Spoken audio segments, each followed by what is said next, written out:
Magandang buhay at magpalang araw, mga kaibigan.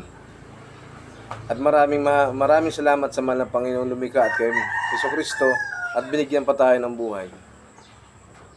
Paggising natin sa umaga. May kakalampagin lang ako at may kikilitin. Konting kiliti lang naman to. Quezon Third District, DEO, District Engineering Office. Diyan sa Katanawan. Sir, may tatanong lang ako sa iyo, ano po. Wala po ba kayong makuhang matinong kontraktor? Kasi madami naman siguro matinong kontraktor dyan. Pero bakit napapunta dito sa amin, sa bayan ng San Francisco? Mga balasubas at mga buwisit na kontraktor. O katulad na lang sa Barangay Kasay. Yung nakaraang kontraktor. Nagagawa pa lang nila ha.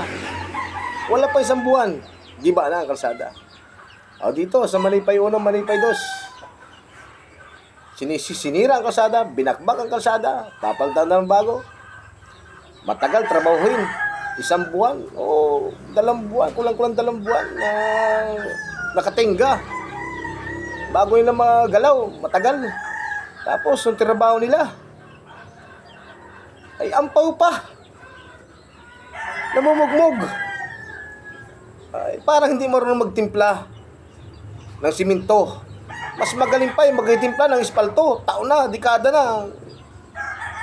Trabaho nila perfect pa rin. Pero itong mga to, sir, bagong kontraktor naman. Binakbak na naman kalsada. Hindi na naman tinatrabaho. Ayan po ang magiging source ng aksidente. Dapat, baka sabihin naman nila, wala kaming pakialam dyan. May pakialam kami dyan. At ang gumagana dyan ay buwis ng mamamayan. May ambag kami dyan. Kaya trabaho kayo na maayos. Ayusin niyo yung trabaho. Sir, paalala ko lang din po sa inyo. Yun dyan sa pagitan ng bayan ng San Francisco at Mulanay, Quezon. Dekada na, hindi pa naayos ang kalsada dyan. Napakaunting kalsada niya, napakaunting yan ha. Hindi pa rin yung maayos ha. Ito lang masasabi ko sa inyo. Kahit sino pa kayo, kahit tao pa kayo ng gobyerno, pag nagkamali ka, hindi ka makakaligtas. Bibirahin ko kayo ng bibirahin araw-araw.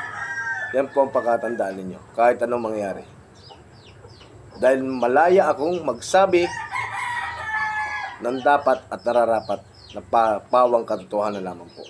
Sir,